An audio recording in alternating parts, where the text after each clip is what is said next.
to sort of see how he handles it here. All right, the sprint, 6 furlongs. And we're talking about a field of 12 that were pre-entered, so no also eligible list, no horses that have first preference elsewhere.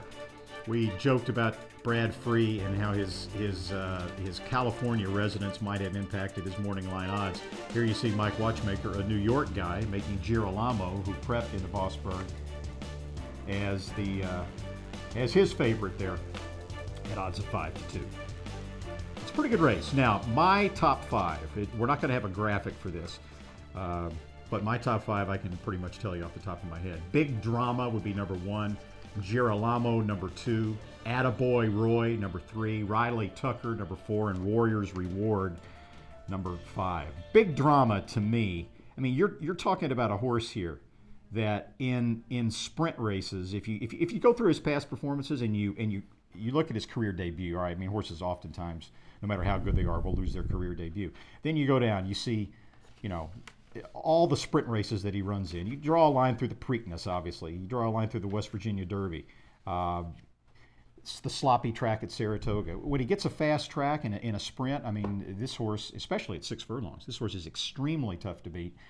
There's going to be a lot of pace in there, but a Big Drama has proven that he can be on the lead, he can stalk the pace, he can do whatever he needs to do in that situation. Girolamo is probably going to make a run at him. Attaboy Roy's a horse that we know loves Churchill Downs because he won the Churchill Downs handicap, and he's in good form as well. It's a good race. To me, Big Drama has a slight edge. What do you think? I think Big Drama is completely legit. This race is actually a little bit longer than 6 furlongs, only because they have an extraordinarily long run-up. So give slight bonus points to horses like Big Drama, who you've seen can win at 7 furlongs. Darren on the chat is asking me currently who I like. Darren, you should be asking that guy over there. But no, seriously, the horse I like is my under-the-radar horse in this race. And I don't think many people have really paid much attention to this horse until recently. It's Supreme Summit, who was last time out in the Ancient Title. And we'll have some video in a second of Supreme Summit. Here we go in the Ancient Title. Far outside, almost last in the dark blue or purple silks. He broke from the rail, was shuffled back, took every penny of the betting late in the last 4 minutes of betting, despite coming out of allowance company. And that's Smiling Tiger on the lead. Supreme Summit coming at him. He was very well meant that day, and he ran like it. They've now decided to pay another $100,000 as a supplemental eligibility payment to make him eligible. And it might be worth pointing out, Randy, that the last 2 times the Breeders' Cup was hosted at Churchill Downs, the Breeders' Cup Sprint winner exited the Ancient Title Stakes. In 2000, it was Kona Gold. In 2000, it was Thor's Echo, who was a long shot. There are only 2 such horses in this year's sprint field coming out of the Ancient Title: Smiling Tiger, who's a 3-year-old and a multiple Grade 1 winner, and Supreme Summit, who was getting to him late in the Ancient Title. But playing point counterpoint. Those years it was on dirt. True.